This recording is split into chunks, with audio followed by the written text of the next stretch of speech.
We are live. Okay, here we go. Let's go. Oh, what happened over here? LinkedIn. LinkedIn is not playing nice today. Okay, let's go live. Here we go. Watch out.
Awesome. I'm so excited. Today we are experiencing an amazing event. We have brought together some of the most brilliant minds in the STEM area. They are in a book called Women Transforming the Landscape of Science and Tech. They're already #1 international best-selling authors. Today's launch is all about celebrating these women. So let's just bring them on up to the stage. And we've got Hannah Galal. I hope I said your name right. Oops, I'll bring you back in a second, Gloria. Nicole Scheffler and Legend Thurman. Ladies, welcome. So excited to have you today. How's everything going? Nicole, you got your notebook in there. Let's start with Hannah. How's everything going today? How does it feel to be a #1 international best-selling author? It's great. And Linda, thank you so much for bringing us together. This has been a really exciting experience, and I'm feeling really looking forward to sharing our stories and learning from everybody. So thank you. You're welcome. Yeah, it's been just a great, pleasure bringing everybody together and sharing the stories. And if you haven't had a chance to read the stories yet, the Kindle version has been available for about a week. And there we go. Boom, boom. I don't have mine handy, so because I didn't get it in the mail yet. So Nicole got hers before I did, and that's all okay. That's all okay. Nicole, since you have the book there, why don't you share it up there? And how does it feel today? I know you're already you're already a published author, correct? Yeah, this is my 4th best-selling book. So I'm awesome. excited about it. All collaborative books, all amazing experiences, and just so excited to share this inspiration for women leading the landscape in science and tech across the board. Amazing stories. Really happy to be a part of the project. Thank you so much, Linda and Kathy, as well. Yeah, definitely. I'm so glad you're here. I've known you for a couple of years now, and it's great to do a project together. So yes, that's really awesome. Exactly. Now, Legend, I've known Legend for about 3 years or 3 or 4 years, and she used to help us to MC our Women Action Takers events. That was a lot of fun. That saw its season. It's no longer doing. We're doing the book publishing now, and so Legend, you're now a multiple times #1 best-selling author. So why don't you share with us, how does this feel today to be in this book? It feels great, honestly. And 3rd time's the charm, they do say. And I never thought I would be at the end of my graduate career with that kind of underneath my name as well. And especially with this book, it's kind of special as I'm about to qualify as well in my field. So it's kind of a nice highlight. It's great. Celebrate. Dance to the music. I love it. So you got lots of things to celebrate today. This is so fantastic. Well, what I want to do is I want to go through, you've done these chapters. What we've done is we've taken some excerpts out of the chapters to create the marketing materials that we're using. But what I want to do is I want to share, the title of your book. So Hannah, yours, Duckling.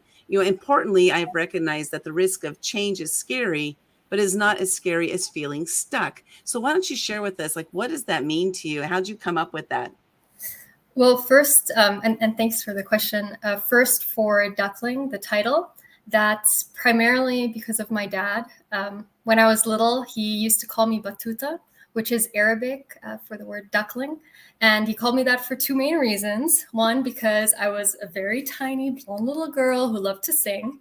And then number 2, because in the Arab world, there's a famous global explorer from the 1300s. His name was Ibn Battuta, so duckling. And I used to run off in different directions and very difficult to keep track of. So I was the explorer. And when I was writing this chapter, I thought, actually, it's still a good fit, the duck, because of they're really adaptable, travel on land, air, and in the water. And it sort of fits to my own adventures around the world, as well as my work in the aviation space and some of the research I've done in happiness.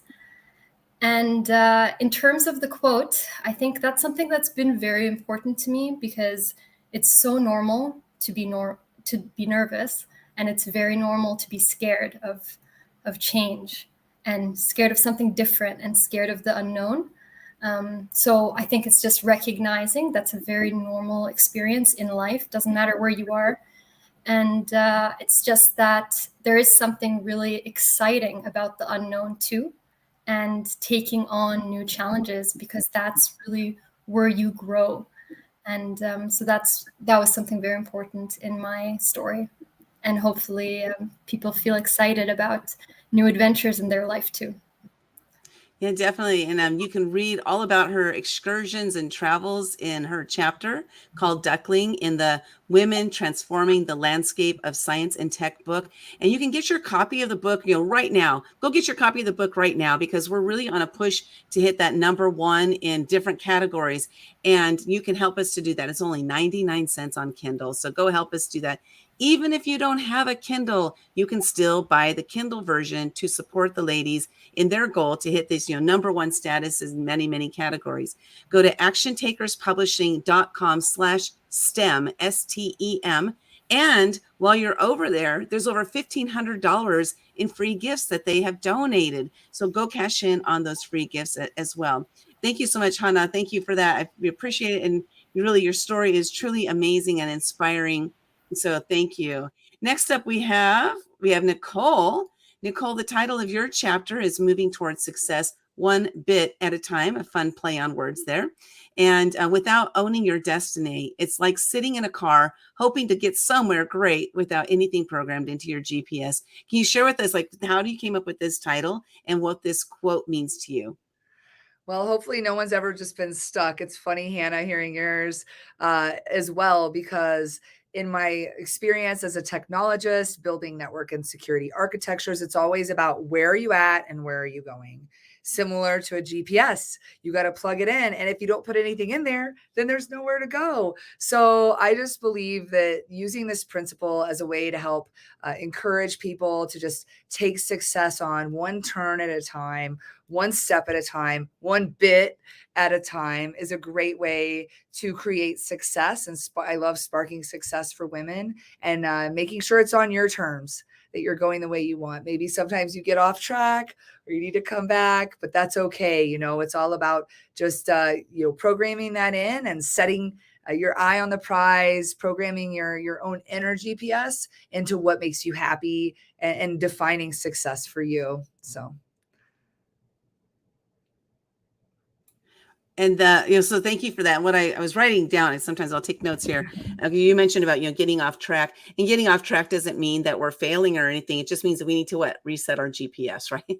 Maybe set the directions on how to go. And I don't know, my phone tells me all the time, you made a wrong turn, go back, or something like that, or U-turn, dummy. So or sometimes maybe you just need someone in the passenger seat who's been there before, who knows the area and who can help you navigate those turns. And that is through mentorship, sponsorship, and allies. So there's a lot of great play on words there. Yeah, I love that. Thanks for sharing that. And thanks again for being in this book. And it's been just an honor and pleasure working with you as well. So next up we have Legend. Legend, why don't you share with us? Now I'm going to read your chapter title last because I'm really curious about this. For without faith, we all live in a world of doubt, but without science, we have nothing to question. And I love that quote from your chapter. But what is the Queen Victoria syndrome, first of all? And then, of course, the veterinary edition is because you're soon to be a veterinarian, very soon. Soon and very soon. First of all, to tackle the title. So Queen Victoria Syndrome, and you can guess that it stems all the way over here from the United Kingdom. Queen Victoria being the second longest reigning monarch now in history. She was on the throne for quite some time, especially after her husband Prince Albert died back then, and she went into a very deep state of mourning and was not seen in the public eye for a long period of time. But she eventually did re-emerge and still carried out her public duties quietly but confidently. But during that time, because she was doing something a lot of monarchs hadn't done before, she stood up for her values. She was mourning and going through a very personal journey as well. But she was under societal criticism for the way in which she was doing that.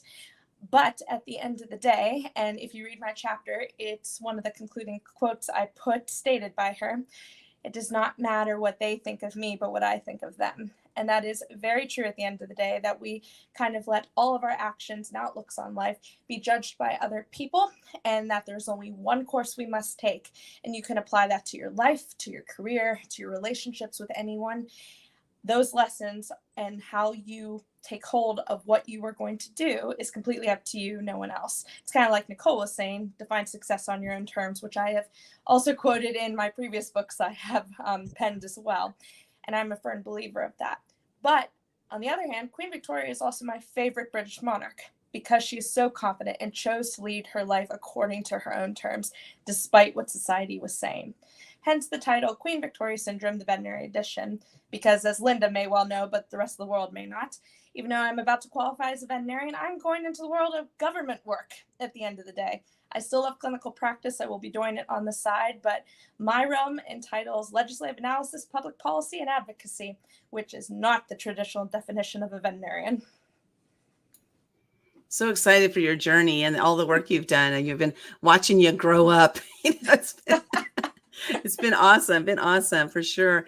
Well, I want to just let everybody know that we are today talking about the book Women Transforming the Landscape of Science and Tech. Is a really incredible compilation of stories from women who, there's been a lot of challenges, struggles, throughout their journeys, and how do they cope with them? How do they make it through those challenges and to have the success that they're having today? This is really especially great for young women that are thinking of getting into, the science and tech, like any of those STEAM areas that are, looking to get into that, because this is that inspiration that you'll see that you can do it. You can do it. These women are doing it in so many different areas, relating to the different STEAM areas. So you got this. If you have a child, a young girl who's thinking of getting into this stuff, but she's not really sure, get the book, have her read the stories, So with that said, I want to bring up Gloria Bell. So she is with our nonprofit. She's like, she brought me up.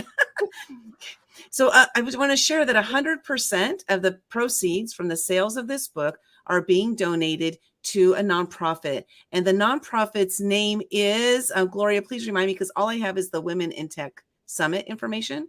It is the Inspiring Tech Foundation.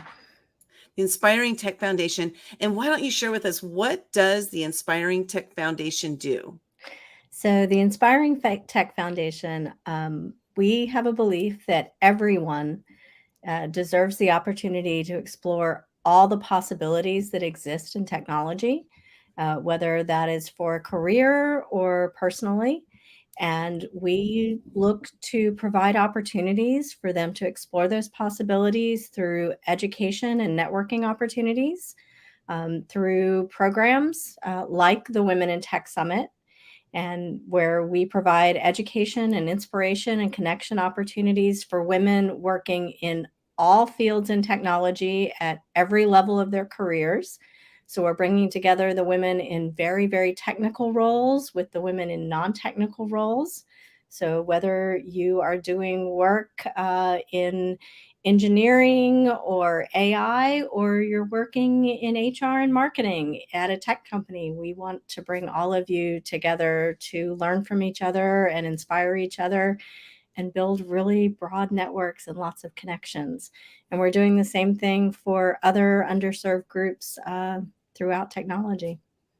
That's awesome. Well, thank you so much. I'm glad you came on board. It was just yesterday that it was announced that your nonprofit was the nonprofit selected. So this is just big news, really, really great. And I know Dia Wynn is the one that brought you in, and she's coming up next. So again, 100% of the proceeds from the sales of the book, so go purchase your book today, is going to be donated to, it's going to the Women in Tech Summit. So why don't you share with us what the Women in Tech Summit is? And I think it would be awesome if our ladies in this book can participate in that summit. I'm just putting it out there. Okay. So well, share with us what that I think is. so also. And I want to say thank you so very much to everyone, Dia and Kathy and yourself who made this possible for us to be able to participate. And, you know, every nonprofit runs on every dollar they can get. So yes, please go buy your books. It will be good for the authors and selfishly be good for my foundation.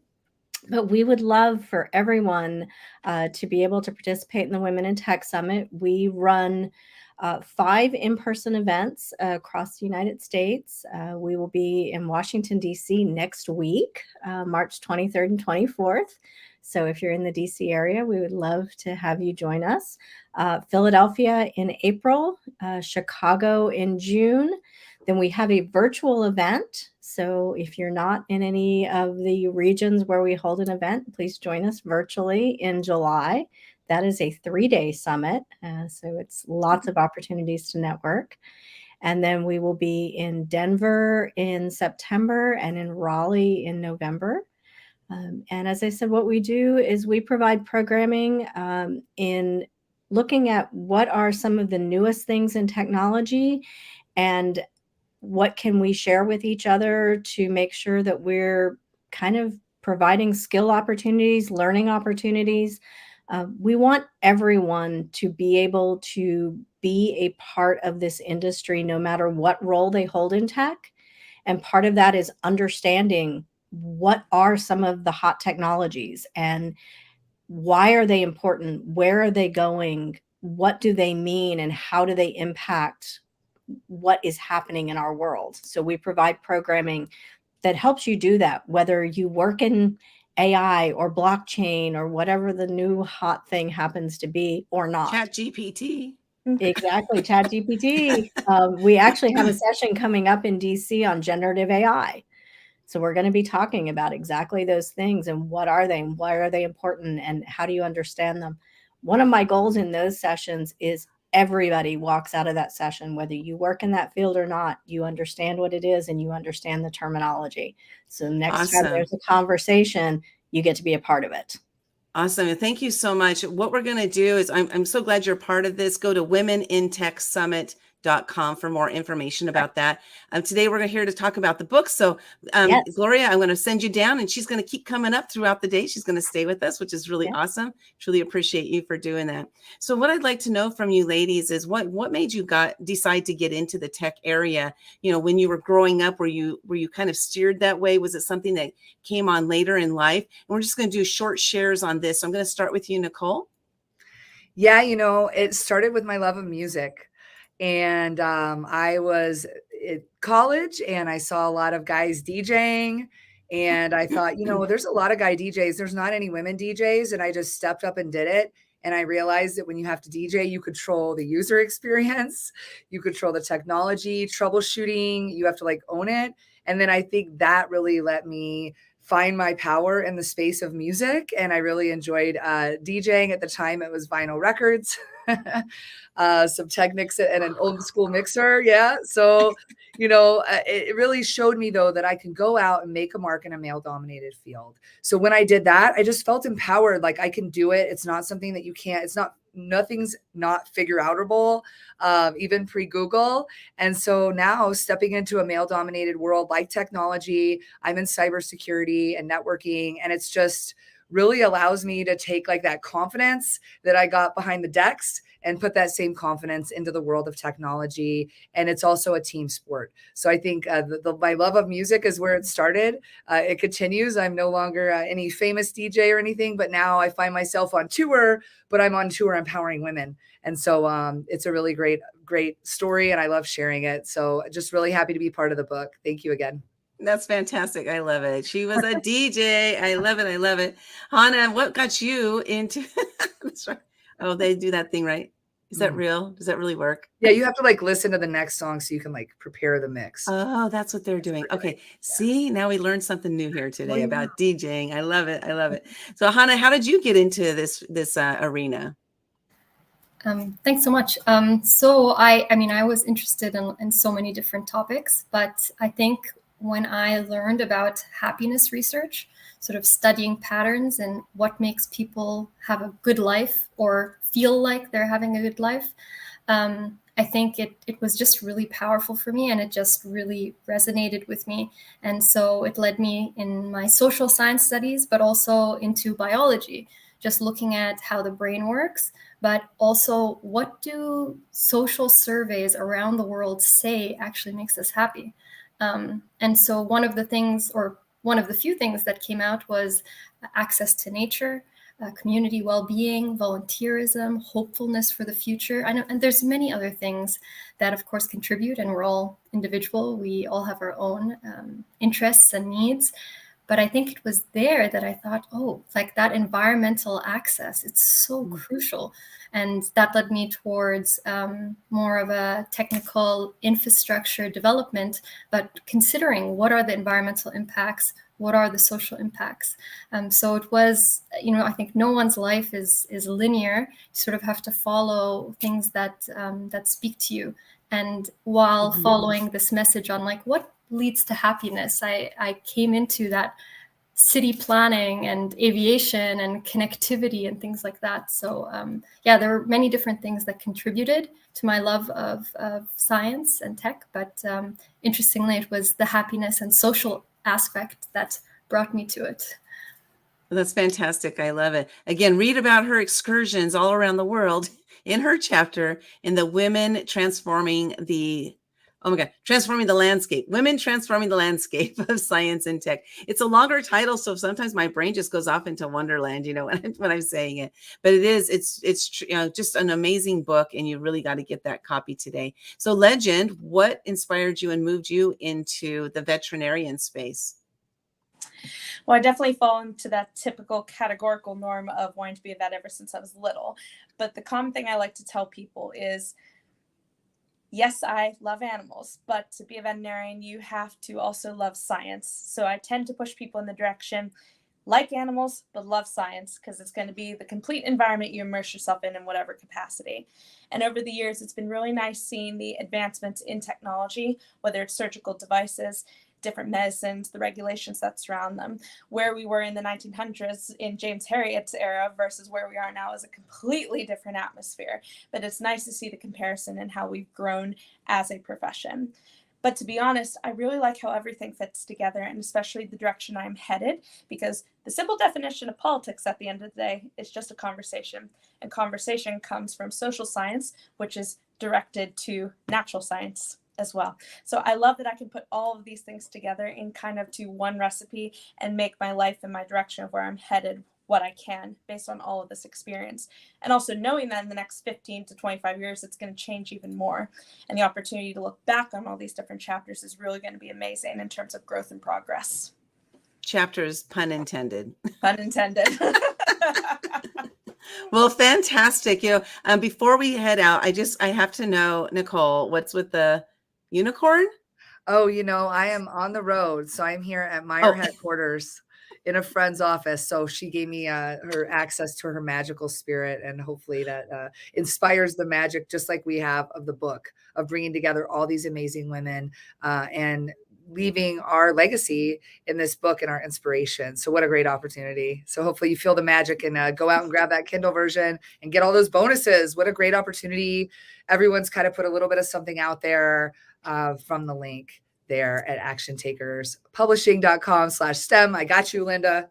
I love how you were able to weave the magic in the room that you're visiting into the whole book space. I mean, that was brilliant. Absolutely. Okay. Well, thanks, ladies, so much. I'm going to go ahead and send you down, bring up some more guests. And thank you again for being part of this, for sharing your story. It's not everybody who shares their story. So thank you so much for being part of this and just, inspiring, young girls, women all around the world to move into this space, because it can be a little bit intimidating at times, I imagine. And you ladies have done it. So thank you so much for that. So we're going to go to a quick commercial, and then I'll bring up our next guest, which is Dia Wynn. And here we go. Thank you so much. Thanks.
Hey, thank you so much for being here today. We are having a really great time experiencing the launch day, the official launch day of the newest book by Action Takers Publishing called Women Transforming the Landscape of Science and Tech. This is our 13th #1 international best-selling book. I'm so excited to have embarked on this journey of entrepreneurship as well as, being a publisher. This is something I absolutely love, and it's something I never ever imagined I would be doing. So I want to thank all the women that have been participating in this book and all the men and women who have participated in previous books as well as the books to come. So we're talking about this book. It's all about the science and tech women who have moved into this space, and there are challenges that they have faced along the way, and how did they make it through those challenges? I want to welcome our next guest to the stage, which is Dia Wynn. Hello, Dia. How are you doing today?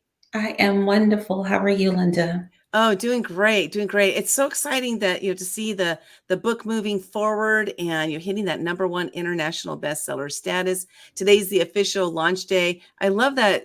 That's a queen behind you. Is that correct? Sort of, yes. It's a queen. It's a queen. That's cool. I love that. And blessed, of course, that's so awesome. Well, congratulations on being a #1 international best-selling author. Today, what we're really shooting for is we want to get the messages out there about the women who've written their stories in this book, talking about the nonprofit that this book is supporting. 100% of the net sales from the book goes to a nonprofit. And so another thing is that in addition to that, the ladies have given over $1,500 of free gifts to you. So go to actiontakerspublishing.com/STEM, cash in on your $1,500 worth of free gifts, and get a copy of the book and help us to hit that #1 international bestseller in many more categories. So Dia, welcome. It's so great to see you. What we have here is your quote from the book. Let me pull that off of the line there. Okay, so one of your quotes from the book is, "My faith wouldn't let me be diminished to a reality beneath the vision I had of myself, and I believe God purposed for me." And then the title of your chapter, "Coloring Outside the Lines." This title really intrigued me because when I read just that title right there, it made me think about how I was always stressed out about, drawing outside of the lines. It was something like my mom wanted, you got to stay in the lines, stay in the lines. Absolutely. And so curious about the title, but then also your quote. Why don't you share with us a little bit about that? So it's really interesting. Actually, I start off the chapter talking about how we as children are actually encouraged to stay in the lines. And it's one of the things in early child psychology they talk about, is actually teaches us to understand boundaries and helps with structure and order. So it's important to learn that at some stage. But most often when we're younger, our parents don't care as much, right? So they sort of let us, and I know I did with my children, I let them do whatever they wanted to do with the crayons and the markers, as long as they kept it with it on the paper, right? But Right. they, What was that little guy's name? He had his Harold's purple crayon. And he they drew were all free the to walls. do- Yeah, don't do that. they were free to do whatever they wanted, right? With the crayon. And so at a young stage, early on, when we're getting crayons, probably in toddler, you're free to create, right? The flexibility or the freedom is there to create without constraint. And at a certain age, then we want you to draw within the lines. The rules change a little bit, right? And it's important to be able to color within the lines. And that also spoke to a certain perception of your image. When you were young, it's okay for you to be able to draw and create, and whatever that looked like, we were satisfied or happy with it, and you received praise or accolades for that. But you get a little older, and if you colored outside the lines, that's less acceptable. And so that notion was a little bit of what I was talking about. I feel like my life, in many ways, was coloring outside of the lines, going beyond the boundaries, not necessarily keeping within the structure that people thought I should have, not doing the things that people believed I should do, or even being the person people believed I should be. And that started off early. I joke with my nieces and some of my friends about how there are certain perceptions of what women should be, the roles that we're supposed to have, the things that we're supposed to do. And certainly as an African American woman, those options can even be more limited, right? Or expectations are very different. And the idea that I would go into computers or even thought about computers in the third grade was very abnormal. That was outside of the boundaries. That was coloring outside the lines. And then the third grade was when I decided that I wanted to be a computer engineer. It is what set the course for me. And I've had a number of encounters, opportunities to go outside the boundaries, to step beyond what people believed is the norm, and or what was acceptable, to do something that I believe has been, pretty remarkable. And not because I'm just saying that about me, but because it takes a lot to oftentimes go outside the norm, right? To challenge the status quo, to reach beyond what are the glass ceilings or the limits that have been put on us. Yeah, well, what I love about this, as I'm hearing you, one of our clients actually, she just launched a book called The Recovering People Pleaser, and I was a people pleaser I my probably whole need to read life. that one. Yeah. Well, it's interesting because what you're mentioning there, it really makes me think about, my life. And I was definitely a people pleaser for decades. And so not only, staying within the lines, but also not going outside of the norm because I wanted to make sure I pleased everybody. And so that was a challenge for me, growing up. So as I'm hearing you speak, I'm wondering, curious, when you came across opposition from people, people didn't think you could do it. Did you ever encounter that? I guess would be one question. Did you ever encounter people who were like, you can't do that, you're a girl, or things like that? And then if so, like, how did you combat that opposition, or how did you handle that? So I absolutely encounter that, and I still do in certain cases, Mm. right? I mean, I'm a woman in technology, and women make up a very small portion of folks in technology. I work in artificial intelligence. Those numbers are even smaller. I'm an African American woman, right? So we have sort of this double bind, if you will, that makes those numbers even lower in terms of technology. And so I walk into a room oftentimes, and I'm not expected to be the technologist in the room. I'm not expected to be the woman that is going to lead the organization. I've often been mistaken for the person that's supposed to be taking the notes, or the secretary, or some other role, and not being the leader, right? Or the head of a group. So I've met opposition a lot. If I think back to it, I mean, I grew up in the South Bronx at an age or a stage where it wasn't a great place to live, and certainly there wasn't a good perception about that area, and probably not good thought process about the people that come from there either. And I remember going to a private boarding school, and there was already a perception about me before I walked in the door. So the expectations of folks, or I shouldn't say before I walked in, when I walked in the door and before they got to know me, there were expectations, there were limitations that folks had. Now, what helped, I believe, is my faith, and that's where that statement comes from. Sort of, as I was saying this, I thought about, could anything good come from, they're thinking of the Bible and where Jesus came, not an expectation that the person that I believe is what Savior would come from, this location. We don't think that people come from, coming from certain areas can be more than what their environment has dictated they are. And so it very much has been my faith. I'll say my mother was relentless about her encouragement or enforcement in some ways in education. So that helped a lot, right? To value my education. And I think that makes a huge bit of difference. But it really was a bit of perseverance and earlier ages of my life or resilience at early ages of my life. I didn't know what that was. I wouldn't have said it was my faith. I wouldn't have said it was this inner thing that I believed that, I was supposed to be more or do more. I just did. I wanted something else. And that's what's fueled me.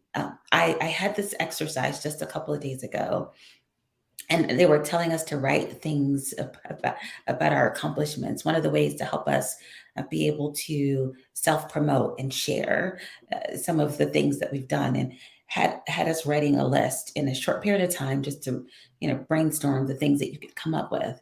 And I went back to this list and I started off as a kid, like little things I remember. And I was a bit of an activist as a kid. I gave my first speech in the 6th grade, right? There are things that I didn't even realize that were setting me on a course, perhaps, for what I'm doing now, but also that spoke to an inner resilience, an inner drive that I now understand better, but certainly didn't have full awareness of, in my earlier ages.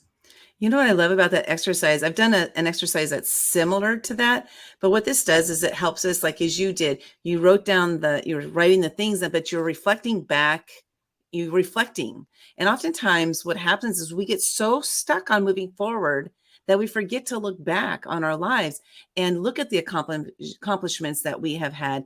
And I know I did this for many, many years, and it just really, it squelched my ability to move forward faster, because I never looked back. And so congratulations on doing that and finding those. I remember when I first started making my list, I couldn't think of anything because I had spent so many years, right? It's like doubting myself, thinking I don't have any value and all that stuff. But then as I started really looking at it and saying, okay, like I never knew I was a leader until I looked at it and said, I've been a leader my whole life, but I just never knew it. Right. So now I have that awareness you mentioned, right? And you that get awareness to take on some of those things that you probably, I remember with the company I work, we talk about, and they often call people builders, and I would never use that word, right? I wouldn't think of myself as a builder, but then I looked back and I worked with several early stage companies, and we built products and we built them, and I was responsible helping to build them to scale, right? Right before these companies were acquired.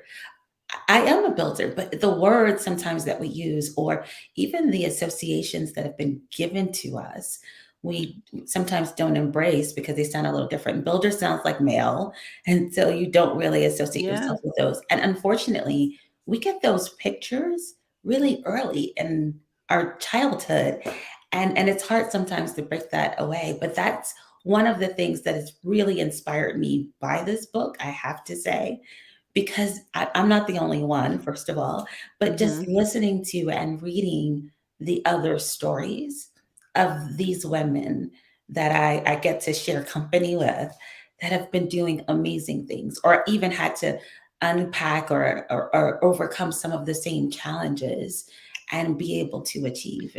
And that's inspiring for me at this age, right? Or this stage of my career in life. And I truly believe that's going to be an inspiration for others as well. Yeah, definitely. Definitely. Dia, I want to thank you for being part of this book, Women Transforming the Landscape of Science and Tech. You can go get your copy, as well as over $1,500 worth of free gifts that the ladies have donated for this launch here today. So go to actiontakerspublishing.com/STEM, STEM, actiontakerspublishing.com/STEM. And Dia, again, thanks for being part of this, for sharing your story. What I'm going to do is I'm going to dismiss you and send you to the to the basement down there. And then I'm going to bring up our nonprofit that it's been selected for this book. 100% of the sales from this book are being donated to a nonprofit. So I'm going to bring up Gloria. Dia, thank you so much. Appreciate you. Thank you for having me. I am so excited about the opportunity as well to see the proceeds go to the foundation and to the Women in Tech Summit. It's an organization that I've supported and worked with, and had opportunities to speak at the conference as well, and be a part of even Tech Girls that many of the proceeds were going to in the past, to be able to fund education for girls in STEM and in middle school. And so I am completely excited about the opportunity that we get to support them in this way. Hi, Gloria. Yeah, it's funny. I Yeah. was going to ask you to share with us, like, why did you select this charity? Not that you selected it, but this was the one that you put in the hat, for Yes. possible for nomination. You nominated this nonprofit. So if you can just share with us, like under 30 seconds, like, why did you nominate this particular nonprofit? There are two things. One is we were talking about education for myself and how valuable and important it is, and the other is exposure. And one of the things that I think that Women in Tech Summit does and Tech Girls does is it focuses on education and exposure, how we can educate and expose our young girls to opportunities in STEM. And the same is true for others at various stages of their careers, being able to be exposed and educated in ways that encourage and build a network, and hopefully continue to invest in the generation of women that need to be in science and technology fields. And if you see the shirt, right, Right. the world of technology or the science is me, right? And so that I certainly believe in the mission and the work of this organization. Awesome. Well, thank you, Dia, for nominating them, and I'm so glad that they were selected. So we will see you in a bit, Dia. I know we're going to have an after party at 2:30 p.m. Pacific, 5:30 p.m. Eastern. For anybody who wants to join us there, we'll drop a link in the comments there for you to join us. But Dia, we'll see you soon. Thank you so much for having me. Bye, all. Oh, awesome, Gloria. So did she do a great job of describing what you ladies do and what you're doing over at Inspiring Tech Foundation? I got the WITS and the Inspiring Tech Foundation getting mixed up. But did she explain that really well, what you guys do? Oh, she absolutely did. And she's always amazing. I was listening to her whole presentation because she is always so inspiring. And it's always such an honor when she joins us as a speaker. She and all of the women who are part of this book exemplify what we are trying to do with the Women in Tech Summit. It is when we tell our stories and we provide that example to other people, especially to young women, that is how we raise up the next generation. I mean, it is showing them the example of who we've become, but it's also demonstrating these are all the amazing, really cool things that we've built and we've gotten to work on. It's talking about the technology that we've gotten to be a part of, and or that we've actually built ourselves. That is what we are trying to do. So that's one of the reasons I was so excited when we got invited to be a part of this project. Is these are women telling the stories that we want to have told. Right, exactly. And that is the power of the story, is because we can inspire and motivate people, move them into action, help them to see things differently, help them to see that it is possible, that I am enough. The list goes on and on and on of what we can do when we share our stories. And so can you tell us in like 30 seconds or less, Gloria, what is the mission of your nonprofit? So the mission of the Inspiring Tech Foundation and the Women in Tech Summit is a program of the Inspiring Tech Foundation. And our mission is to help everyone, but in particular underserved groups in tech, to explore all the possibilities that exist in technology. There's so many opportunities that exist in all kinds of different fields and technology, no matter what your interests may be. And we want to help them find those opportunities through education and connection opportunities. Fantastic. Well, thank you so much for sharing that, for being part of this. And you came in last minute. We really appreciate you for, hopping on today, for all these interviews. This is awesome. So what I'm going to do is I'm going to send you back down into the audience. I called it the basement earlier. I'm not going to call it the basement anymore. That was like, that's a kind of weird place. Why would I send you to the basement? But I'm going to send you to the audience to hang out and wait for a little bit until we bring you back up. Gloria, thanks so much for being part of this. Appreciate you. Well, thank you. You're welcome. So we're going to bring up our next authors in just a second. We're going to go to a really quick commercial break. Looking forward to seeing what they have to share in just a moment.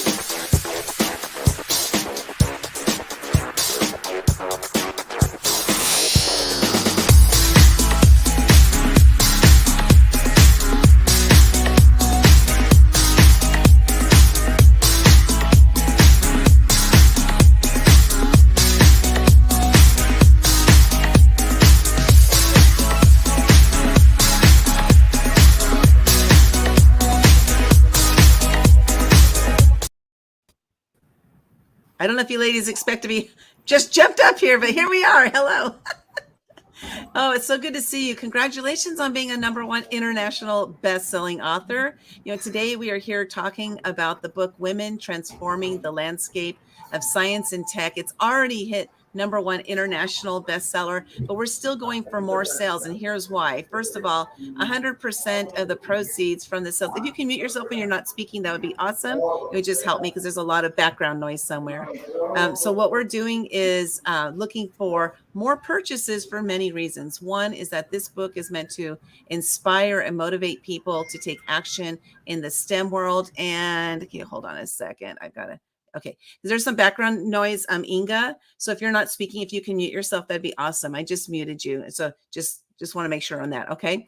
And so with the, in the science and tech areas, this can be an intimidating space, especially for women to jump into.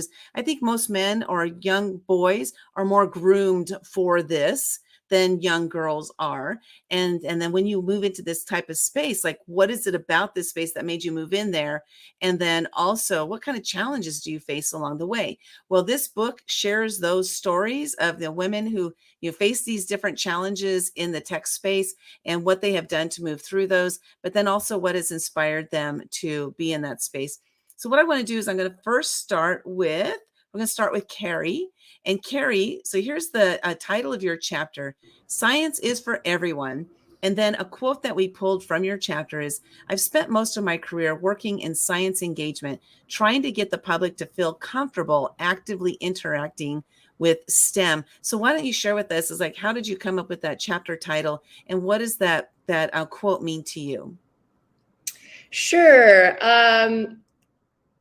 I'm pretty sure the second line after Science is for Everyone is, or at least it should be, because it's not currently.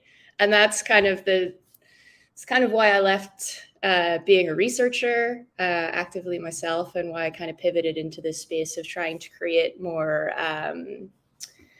accepting community spaces for people to interact with STEM, to feel comfortable interacting with STEM. So yeah, my title is a bit misleading, Science is for Everyone, but I'm actually really frustrated that it's not. And the work that I do, that I've done throughout my career is to try to create very specific, we call them interventions, but sort of opportunities for different communities that traditionally find themselves excluded from STEM. Women is just one group. There are all sorts of different challenges faced by different people of color. I specifically now I am very motivated in creating queer-friendly, queer-accepting spaces for the 2S LGBTQ+ community to interact with STEM. And so my chapter kind of talks a little bit about why science isn't for everyone, and specifically why it's not for the queer community, and why that's a problem, not just for queer community to understand that science is all around us and they should interact with it, but also that there are queer people participating in science, participating in STEM and research. And those people are facing a lot more barriers. I'm sure a lot of the chapters in this book talk about the barriers that we as women face in STEM, and we could spend all day talking about why that's an injustice relative to our male peers. But then when you start to drill down to the nuances of what the queer community experiences specifically, it's a problem. You know, you're close to a third of these groups feeling pushed out of their careers because of bullying and, you know, just homophobic behaviors and things laundered toward them. And we're missing out on those voices and those minds in STEM in research. And that's a problem. Yeah, thanks for sharing that. And I just gonna just a quick question related to that. Do you see that changing at all, or do you see it still the same, or is it going backwards?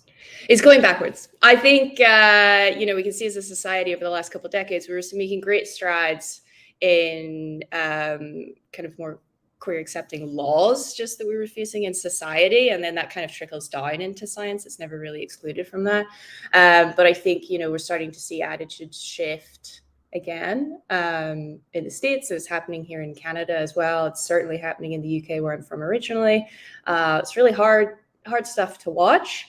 That it does feel like we're going backwards, and academia is just really entrenched in these cis heteronormative, very white male European echoes of the past of where STEM started in Europe and then migrated to other countries. And they're kind of spot initiatives, but I don't think there's anything tackling the system more broadly, and that's where the challenges lay. Yeah, well, thank you for championing, you know, this area. And, you know, one voice can make a difference. And sometimes the difference is really in future generations, but it starts with that voice. So thank you so much for speaking out and making the difference that you are. And thanks for sharing your story in this book. Go get a copy of the book at actiontakerspublishing.com/STEM.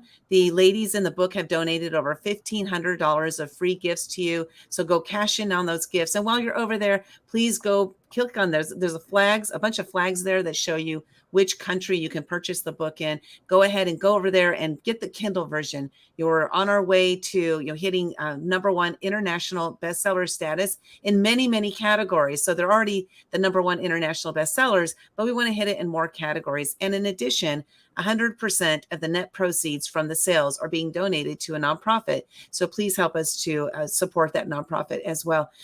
So next up we have, let's see, we have Gail. Excuse me, my voice kicking in here. The female empowerment, a 5-pillar superpower methodology. And then your quote in that is, for me, having courage means trying something new, even if it doesn't work out. So why don't you share with us that chapter title and then the meaning behind that quote there?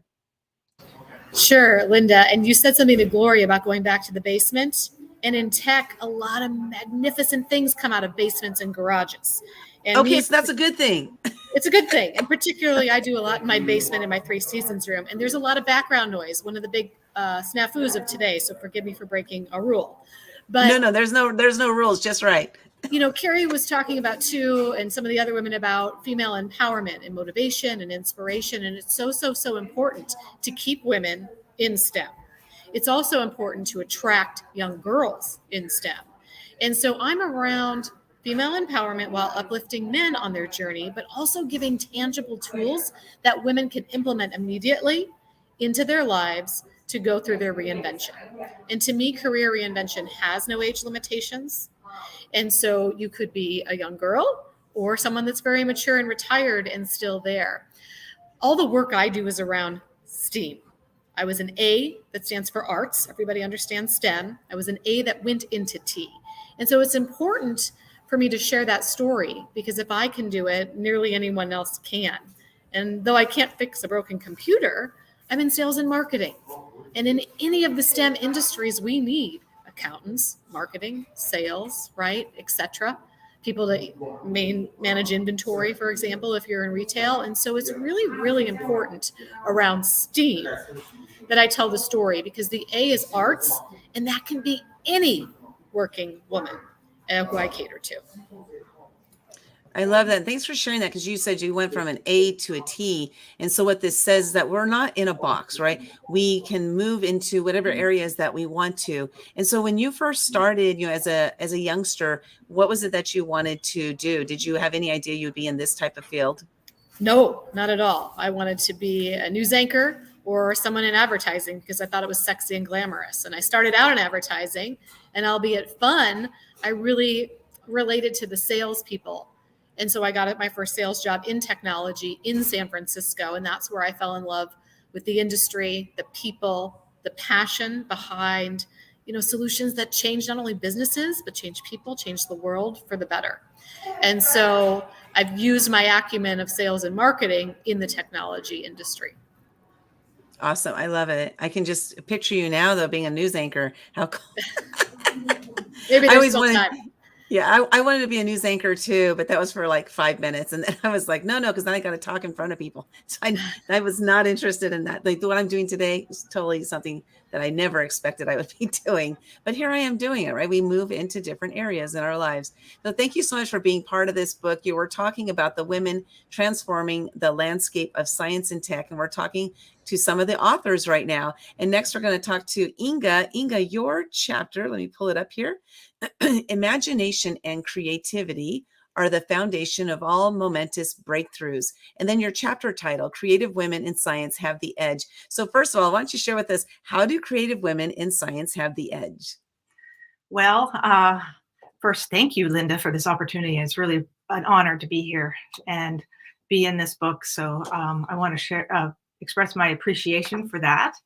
And to answer your question, I feel that creativity is essential to it's creativity, intuition, insights, and joy and vibrancy of life are all connected. And I made my career in science, yet my being is very aligned with being an artist. And I feel that balancing the feminine and the masculine being linear thinking, very essential, tools for creating blueprints for homes and all these kind of things. And the feminine, which is intuitive, creative, and heart-based. I mean, not to say the masculine isn't, but balancing those two things is that's where the power is. That's where we access these creative solutions. That's where the insights for the breakthroughs come through. And yeah, does that answer your question? Yeah, definitely. Yeah, I love that, because when we can tap into, both sides of our brain, I don't know, maybe there's actually 50 sides of our brain. Who knows? Do they really know everything yet? No, because they haven't tapped into it all. But, when we tap into those, then we're able to just create more and in thinking from a different perspective. And I love that. So thank you for sharing that. And I'd love to know from Carrie, hold on a second. What was it about this book that made you decide to jump into it, Carrie? I think it was the timing. So part of what I do to, showcase that there are queer people practicing in STEM and to engage the queer community with STEM was produce this show called Science is a Drag. It's a drag show with scientists where we take scientists, we dress them in drag, often for the first time, and train them to share research at a fun drag show. Super duper novel. And at the time, I think I'd just been pitching it on the international stage. We actually won an award for the show for inclusive science engagement, which was really exciting. So I'm just kind of on this lane now where I'm like, people aren't talking about this enough. And this is actually a really major issue, particularly, in STEM. If we're going to start talking about precision medicine, for example, we're still analyzing gender in the binary in those conversations. And it's a problem moving forward. If we don't start talking about it now and trying to address those challenges, we're going to be in a right pickle 10 years down the line. So yeah, I think it was just the stars aligned. And I'm sort of on my soapbox right now with this particular piece. So you definitely forgive me, anyone watching who's heard me talk about this before. I definitely want to read her chapter, because it's very interesting. She talks about in the queer areas and stuff, and things that she does, and how she helps to get out there to educate people. So really want to just make sure you tap into her chapter. All the chapters are amazing, and some of them, as they were coming in, I was like, oh, this isn't at all what because I don't know anything about the STEM area myself. Mm-hmm. I know the A piece, but I don't know the STEM stuff. And so when I was reading the chapters, they were coming in completely different than I ever expected. And so it was cool because you're sharing your story. And I get story. I understand story. So thanks for sharing that. Again, for stepping up and becoming an advocate. So Inga, what was it about this book that made you decide to jump into it? Well, it's because I feel I have a passion, a mission. I deeply want to inspire women and men in science to cultivate consistent habit of creativity and to understand the power behind that. And I believe that when people are, the more and more people that tap into their creative self, their intuitive, joyful self, to me, creativity is linked with joy. The more solutions will be found for what's going on the planet right now, the more connected we will be with each other. And I find art of all forms, and I'm not defining it just visual art, even though that's my main avenue is visual art. I also dance though, and I consider that an art form, dancing, and many avenues. Those things connect us. Those things are about emotion and feeling, and stories are about emotion and feeling, and that's what excites us in life, is the stories. And I mean, we need to have the science to get certain things to happen and be done, but most people don't love reading a dry scientific journal about article about something. Some people might but so the creativity coming in infused with the science and the discoveries, for me, is very powerful. And so I want to inspire scientists, and especially women scientists, to embrace this. And it augments your relationships. It augments how you, the atmosphere of your workplace and who you collaborate with when you're vibrating in this creative flow. And I think I also want to encourage people that it doesn't have to be a very long amount of time per day. Ideally, it's daily. Like, for example, sometimes I was spending literally a few seconds, just a few brush strokes, and I got this piece of art done over. Wow, that's beautiful. Anyway, watercolor. The point is also that was an end piece, and I'm kind of that little bit is antithesis to one of my points, is that it's the journey. Even if you don't have an end product, I ended up with an end product from just sometimes minutes a day painting, but that's not really the purpose. It's the journey and the process and who you become when you're creating art, and what you're tapping into, a greater knowledge, consciousness, a knowing and intuition is what a lot of the purpose for the creative flow is too. So I love that. Yeah, thank you for sharing that. Beautiful painting. And that shows that you don't have to devote hours and hours and hours to something every single day, because those minutes do add up. And like you said, even if it's just a few seconds, you might be thinking that, well, I don't have enough time to be creative, but you do. And so just like Inga shared, sometimes it's just a matter of taking a few seconds out to, maybe all you do is you shift in your chair, you turn around and you look at something different behind you. Maybe that's all it is, because a lot of times, I don't know about you ladies, but I find myself stuck in the same position for too long. And to remind myself, oh yeah, like I have a window right here that's overlooking a golf course. I mean, why don't I look out there more often? It's just, I have to be reminded of. So thank you for that. Just sharing that right there. Ladies, thanks for being part of this book. Truly appreciate you. This book we're talking about today is Women Transforming the Landscape of Science and Tech. You can go get over $1,500 worth of free gifts at actiontakerspublishing.com/STEM. And then also buy the Kindle version. You'll see a bunch of maps, flags over there, where you just click on the flag and they'll take you to the country that you're in. And thanks so much for being here, and look forward to working with you more and seeing what else you ladies do. Have a great day. And I'm going to bring up our next guest in just a minute. Oh man, this has been amazing. I'm just really loving what they're doing, and I'm going to admit, at the beginning, I was like, oh no, science and tech, I won't know what to talk about with them, and I'm finding that to be completely different, completely opposite. So I'm really enjoying myself. I'm hoping you're enjoying what you're watching today as well. We're just going to go to a quick commercial break, and we'll be right back with our next guests, Maggie and Charlene.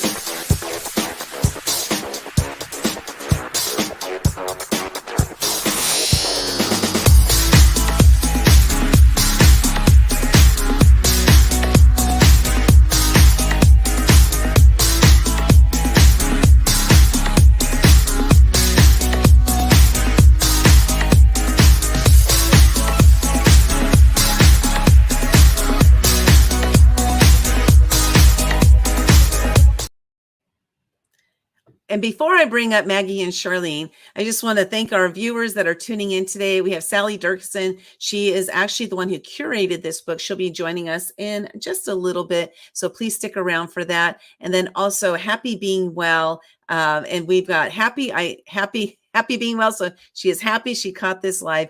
Great insights. And then Sally Green, she's the vice president of author development at Action Takers Publishing with me. And she says, I love legend.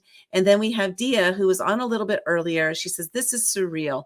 I'm glad to be in the company of these inspiring women, and science is a drag. So let's bring up our next guest. We have Maggie and we have Charlene. Welcome. It's so good to see you, ladies. And I'm excited to talk to you about your chapters, how you came up with the titles of those, as well as we took some quotes from the chapters. And what I'm going to do is I'm just going to get right into it. Start with you, Charlene. Hi. We have your hello. Your chapter title is Moving Mountains. And then we came up with this, snippet from your chapter. I found that by sharing my challenges with other women in the industry, it has helped me to understand I wasn't alone. So why don't you share with us like the title of your chapter, like where does that come from? And then a little bit about that quote as well. For sure. It's nice to be here, Linda. Thank you for having me here this morning. Should I say top of the morning? It's March 17th. For me, I think for a lot of women, when we have challenges in the workplace, it can be difficult. And oftentimes in STEM, you're the only one, they call that the only one in the room, right? Or you're one of few women in the room. So it can be hard to find someone in the workplace that you can speak with to share your challenges. So when I created Women in Power, that was an organization to support women in the workplace in power, in the power industry, women in primarily STEM careers. I would say mine was more on the fringe of that, but certainly working in those areas throughout my career. In order to be able to talk about our challenges really helped me and to reach out to other women, not necessarily in my own workplace, but even in networking situations or in other workplaces, and to give women an opportunity to come together and have that opportunity to share challenges and to go, oh, that happened to me too. I'm not alone. I feel so much, I've got this community of women that I can reach out to that will help me if I need help, or can support me when I need support, or shine on me when when I've done something really spectacular, and give them their opportunity in the spotlight. So, there's a quote, and I can't recall who said it, but when one of us shines, we all shine. So the theme about moving mountains was really about, we often feel like, that person climbing this summit, dredging, heavy, I'm thinking heavy snow, lots of work to get to the top, to stick that summit flag in. And really, we like to think about, like, if we're all, it's not as much work as thinking we have to move a mountain together, but or on our own, but doing it together is a much easier task. And even working together to climb that mountain feels like such a much more enjoyable experience than it would be if we were doing it on our own.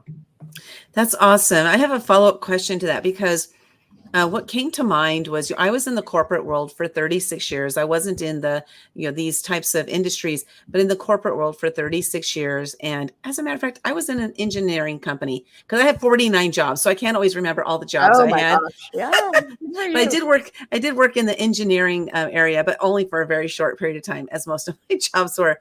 But I'm curious because in the corporate world, my experience was that there was a lot of women stepping on top of other women to get ahead. And I'm curious what your experience is, because you're talking about women empowering.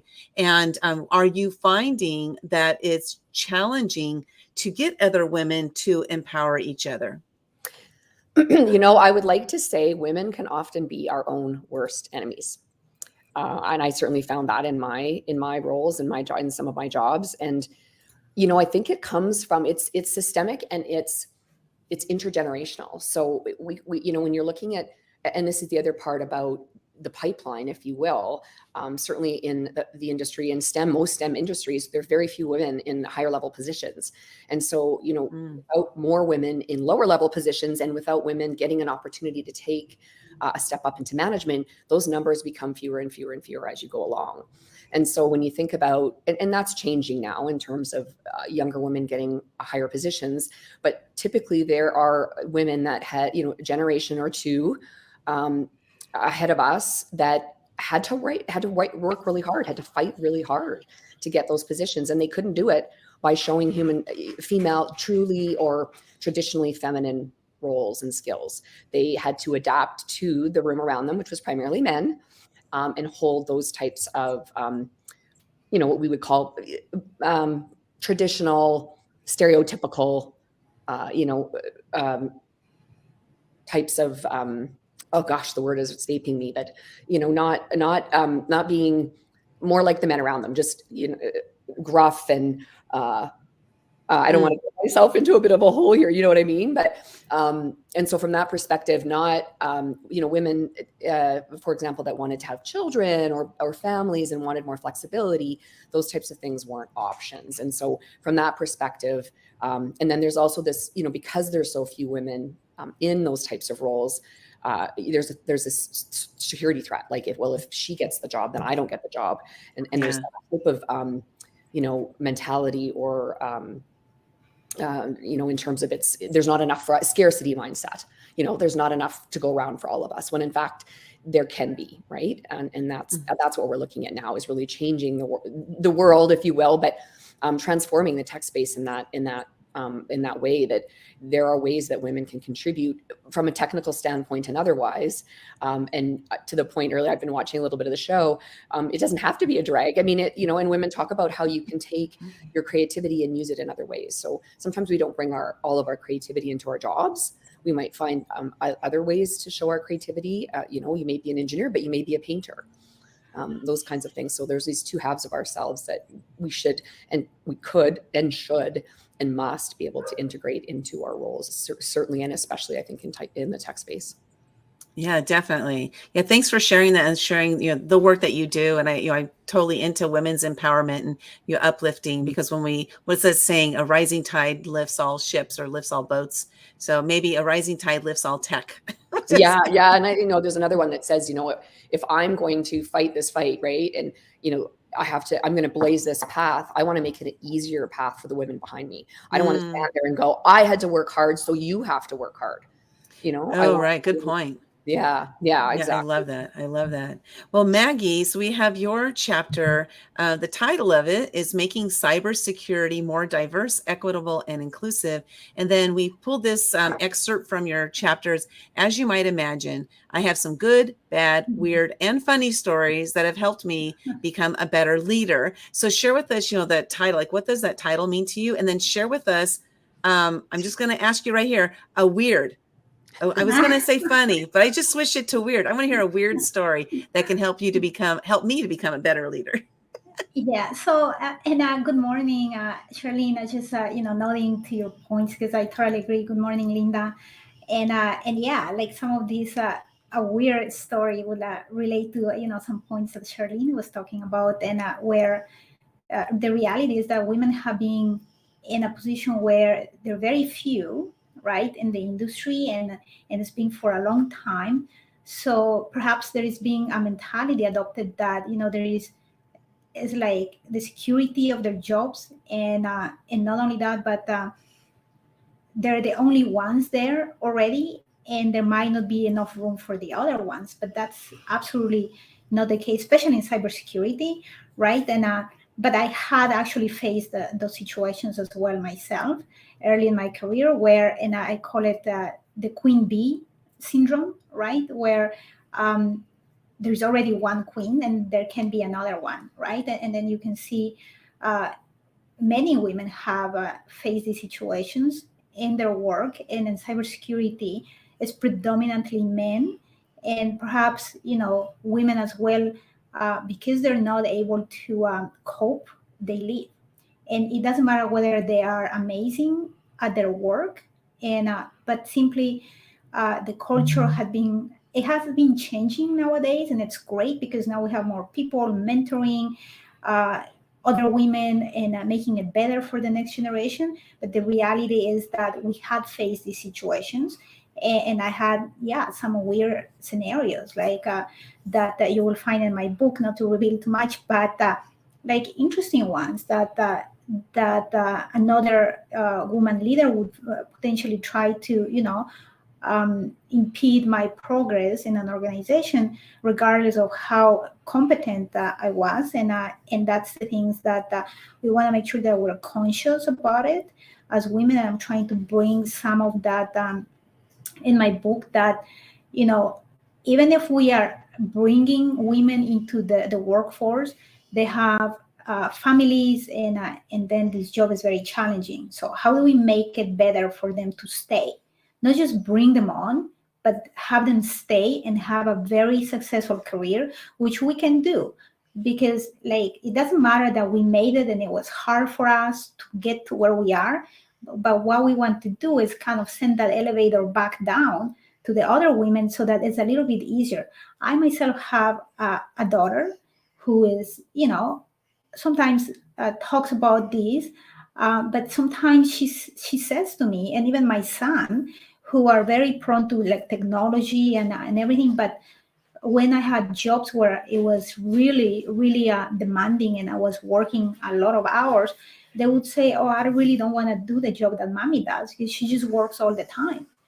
And that's kind of like, you see it and you be it. It's both ways. Either you're up there, you're representing, and people, other women, younger women are looking at you, but you want to kind of show that this industry and cybersecurity, it's okay and it's good, and it provides all the opportunities to both men and women, and both women who are married, not married, children with no children. And it's up to the leaders to do that, right? And so that we don't have women coming in and encountering these weird scenarios where they have to work overtime 24/7, and they're just simply not going to stay. So that's kind of, it's more like a call for action.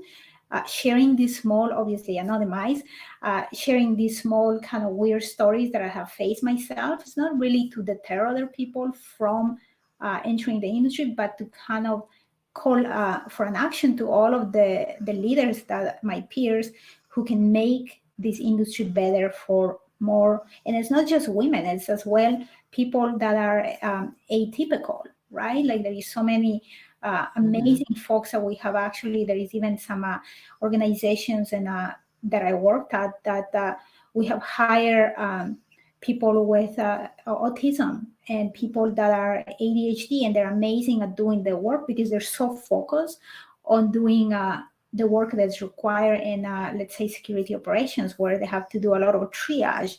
And but their mind is so focused that they find things that other people that are typical wouldn't find, because they're able to see past just the normal patterns and things that other people will see.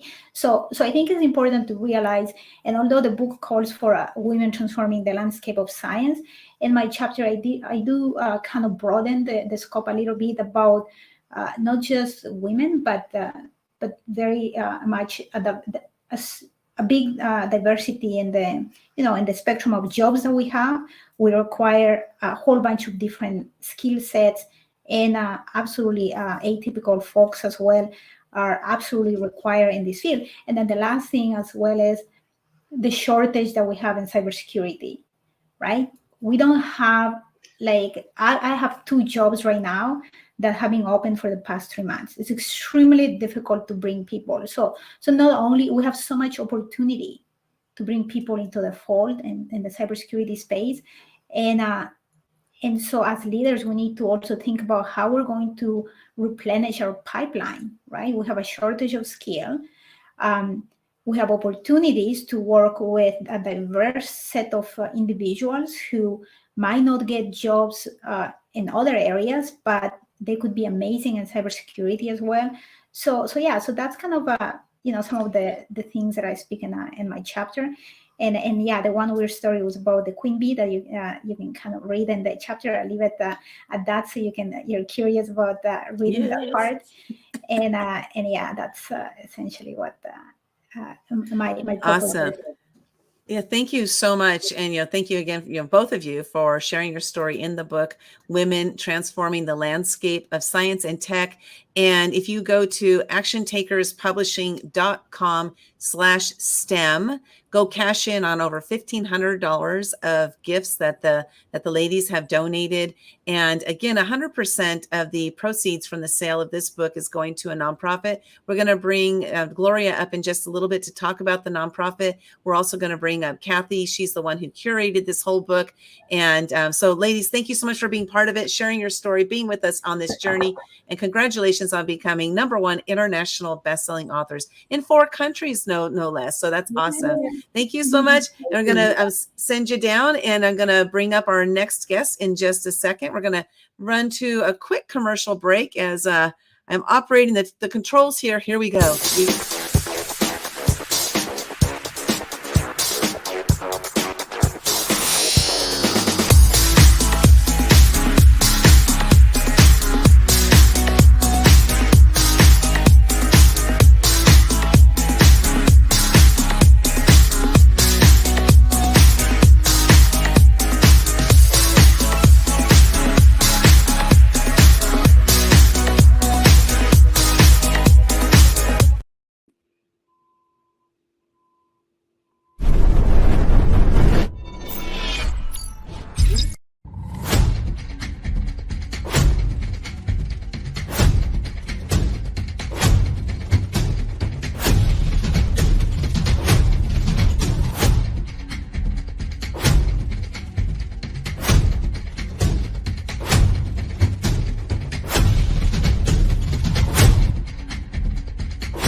Kathy, it's good to see you. Hello. It's exciting to be here.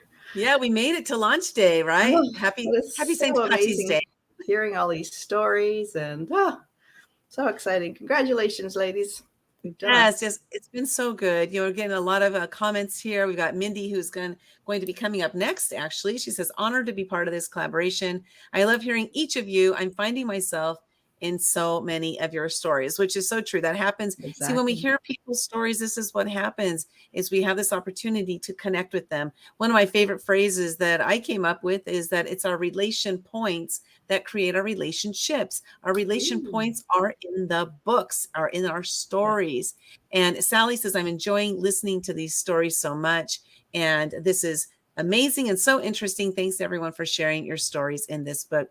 So Kathy, we're here talking about this book. It's your brainchild, Women Transforming the Landscape of Science and Tech. When you first came to us with it, I don't think that was the title. I think it had a different title. Do you remember what the title was previously? Pushing the boundaries. So women pushing the boundaries of science and tech. Yeah. So why'd you change it to Transforming then? It just didn't feel like it was the right energy about it. And that's one thing definitely over the last decade or so I've really learned to just trust my intuition and go with what is feeling right. So the transforming the landscape just has so much more. It really is an example of what all these women are doing. And I think that's part of it too. After hearing so many stories and stepping into it, it's amazing. And I know I'm listening in over the last few speakers that we're on, and, all the challenges that women do have working in STEM and STEAM. And there are some things that have gone backwards, but there are so many women that are just really coming in and standing up and being leaders. And that's where I'm really seeing the shift, is that shift from just working in the field and stepping into leadership in the field. That's where I'm seeing the shift. That's awesome. And I love that because just like you said, it's pushing, that term, just pushing, just even that word, like pushing the boundaries, right? But that one word right there is a hard energy. And so I love how you shifted over to transforming. I think it's much more powerful, which is, like you said, that is exactly what's happening, stepping into those leadership roles. But let's talk about Kathy's chapter here in this book. So I'm going to pull up your chapter here, Kathy. And your title of your chapter is The Evolution of a Biologist from Studying Life to Reigniting It. And then you have this, we pulled out this excerpt, which is, I loved the fields of biology, genetics, genomics, and studying the magic of life. So why don't you share with us the title, like how did you come up with that title? And then just a little bit about that excerpt that we pulled from your chapter.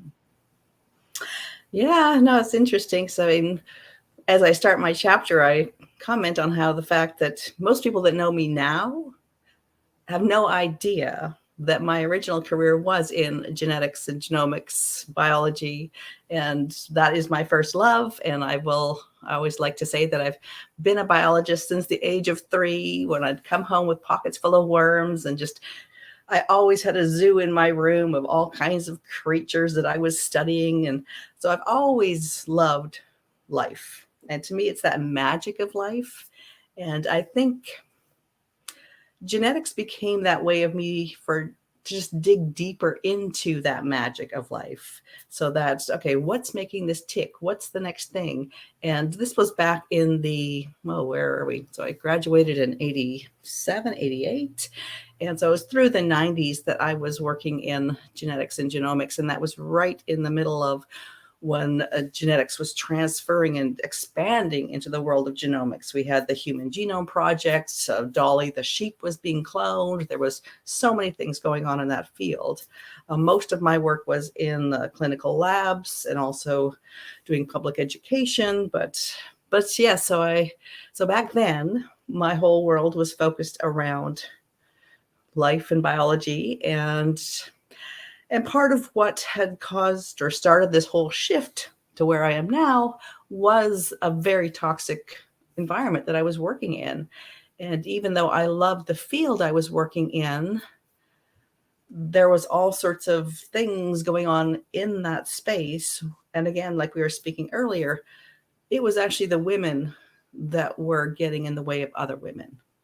Yeah. Creating challenges, creating situations where they were literally getting other people in trouble for things they had nothing to do with, and like creating these problems. And it had just become such a toxic environment. I just realized I can't stay here. I can't keep being in this space. And working in a very specialized environment like that, there's only a few different options of where you can work. So it's not like a lot of common things where, I can go work over there, or now I can apply over there. It was a very limited group of options. And so at that time, I literally chose to just walk away from that career completely.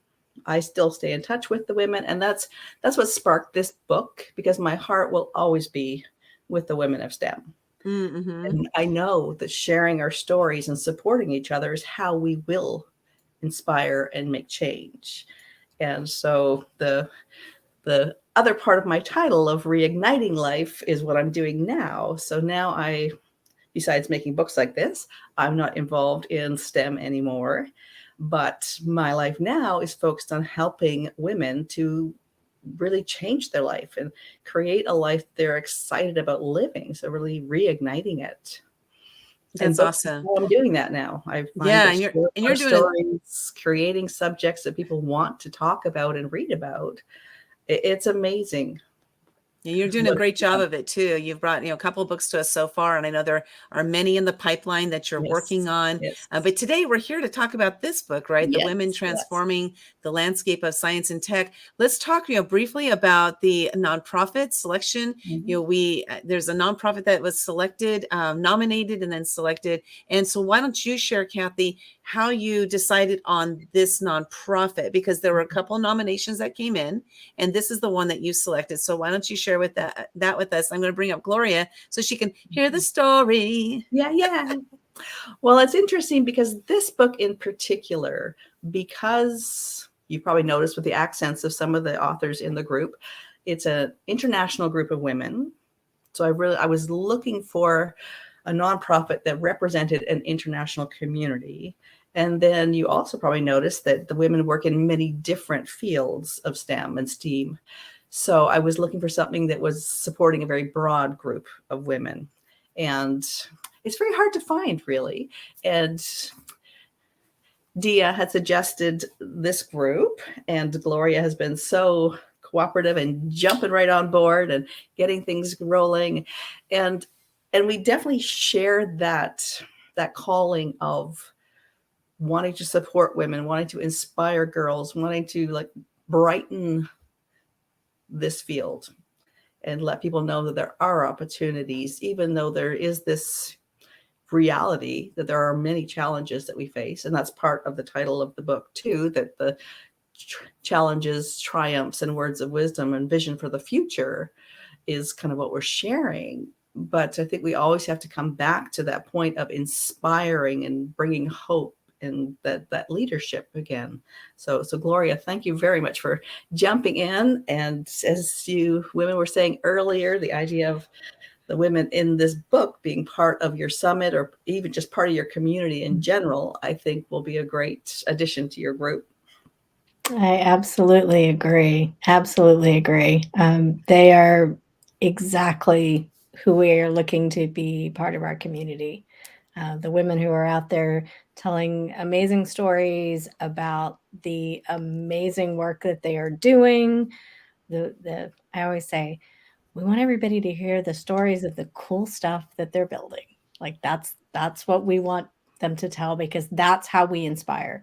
You know, we talk about girls being what they can see. Yes. Well, they want to see the cool stuff that we're building. They want to know that woman was a part of, you know, building the Hubble telescope, or, you know, that technology that's in their phone that they're using every single day, knowing that there was a woman that was a part of building that. So yes, the more we tell those stories, the more we're going to inspire those girls to be a part of our world. Yeah, and it's so cool too that now Barbie just came out with 7 new Barbie dolls that are representing specific women in science and tech who are leaders in their field, which is really cool. And in creating this book, I've bumped into so many different women in different fields that, I mean, I've been amazed at what women are up to. And so this is only one of, I'm planning to do a series of books around women in STEM and focusing on different themes and maybe different groups. And I'm just really open to ideas on what women want to share and talk about. But this is just the beginning, ladies. And you know, Kathy, that sparked an idea there, because if you did a STEAM series, you could have the you know, one book would be just about the S, one about the T. So you could have a 5 series book, you know, like series, a book of 5 series. I don't know how to say it, but anyway, you know what I'm getting at. Topics we can go into, yes. Yeah. You know what I'm getting at. But yeah, there's so many different topics. But they could be themed around the STEAM areas or something. I don't know, just something to. I'm looking forward to whatever you come up with. I know it's going to be amazing, whatever it is, and the people you're going to bring together are going to be absolutely incredible. So what I want to talk about here is, you know, just quickly, Gloria, I want you to share with us, you know, about the Women in Tech Summit. What is that all about? It's 100% of the net proceeds from the sales of the book are going to the nonprofit Inspire in Technology. Inspiring Tech Foundation. Yes. I wrote it down, but I couldn't find where I wrote it. Inspiring Tech Foundation. And then one of the organizations within that is the Women in Tech Summit. So why don't you share with us, you know, what is the Women in Tech Summit all about? Well, I want to thank both of you so much for including us in this project, and thank all the authors for their contribution. You know, it's been amazing listening to all of these women this morning. So the Women in Tech Summit, we are a national conference for women working in every field in technology, in technical and non-technical roles. So no matter what you do in tech, or even if you just work with tech, we welcome you to come at every level of your career, whether you're a student just starting out or you're holding a senior position. We're looking to create education and connection opportunities and some inspiration opportunities for all of those women or anyone in tech who wants to support all of the women. And really, we're a place for everyone to learn and to connect. Fantastic. Well, thank you for being part of this. Thank you for saying yes to partnering with us on this project. Not everybody does, so that we do appreciate you for saying yes to us. I'm going to send you down to I guess saying the basement is okay nowadays. It is fine. That's where a lot of you techie people hang out. So Yeah. I'll just send you down to the basement and then we're going to continue on with Kathy. Thank you so much, Gloria. Appreciate you. Thank you. Thanks, Gloria. Oh my gosh. So this has been really great, Kathy. How does it feel for you? You're working on is this your 50th book? No, you're on number 10, 12? This is the 10th book that I'm involved in. Fantastic. And how does it feel being on the other side? Because you are in collaboration books, but then you started bringing people together, to share their stories in the books that you're curating. So how does it feel to move to that space? And is it something you ever thought you might do? You know what, if you'd asked me even 5 years ago if I was going to be involved in publishing and writing, I would have laughed at you. Mm-hmm. And part of that is that I'm actually dyslexic. So for me, reading, spelling, all those fun things have an extra challenge to them. So I've never been a big reader, but I've always loved stories. I actually, even now, most of the books that I absorb are through Audible. So I listen to my books and that sort of thing. So no, I never would have guessed that I would be now in a space where I'm creating books. I always love books, though. There's an emotional bond with books. And it's actually been so exciting because one of the things I love most about it is the excitement that comes from the other authors that I bring in, because so many of the authors that come in, this is their first time being involved in a book. They've never had the idea of sharing their story. And so you and I make a perfect collaboration, and that I do that beginning part of creating the idea, bringing together the team of authors, and then you look after all that other stuff around the editing and proofreading and launching and all that fun stuff. So we're both doing the parts we love to do. And right now I'm really enjoying coming up with new ideas. And like I was saying, definitely for the women in STEM, there will be more to come. I'm also, my next one that I'm just bringing out, hopefully in today, I'll get it launching, is around imposter syndrome, which I find is a huge thing that holds women back from moving up into those higher levels, just feeling like, oh, why am I here? I don't belong here. Or what if someone finds out that I'm not really qualified, or I don't know what I'm doing? So imposter syndrome is a huge thing that's holding women back from really stepping into what they want to be doing next. So I am loving creating books, and I'm loving working with you, Linda and Sally, because you make it so easy and fun. Thank you. It's been amazing. And where can they go to find out more information about the imposter syndrome book that you have coming up that you're not announcing until right this second? Yeah, the details will be coming out. I'm planning on getting them out today. My website is called inspiredtenacity.com. And on there, I've got a tab for new book projects. If you go there, that lists the things that are coming up and things that are in the works, and also has links there to the current books and my list of books that are out right now with links to where you can find them. So inspiredtenacity.com. There we are. Go check it out. Time to chat. So my link there for booking a chat is available. So jump on. Let's talk about your author plans.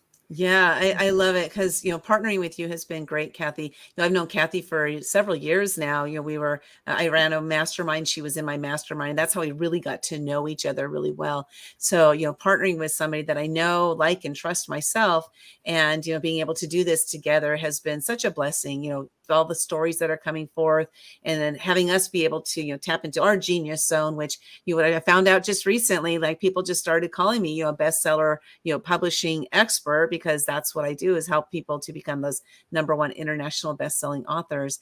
And so it's been a great, great marriage of us. And Kathy, do you want to stick around? Because I know you only scheduled for the one time slot. Do you want to stick around for the next set of interviews? Sure. Okay, fantastic. What we're going to do first is we're going to see what kind of comments are coming in. There's some comments that are coming in here. Let's see. We've got Charlene says, this was an amazing experience, Kathy and Linda. You are the best at what you do. Thank you so much, Charlene.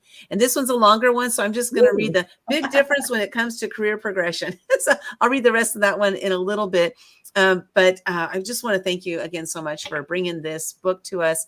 We're talking about the book, Women Transforming the Landscape of Science and Tech. And the ladies have donated over $1,500 worth of free gifts. Go cash in at those at actiontakerspublishing.com/STEM. We're going to head to a commercial break, and we're going to be right back with the final interviews of the day.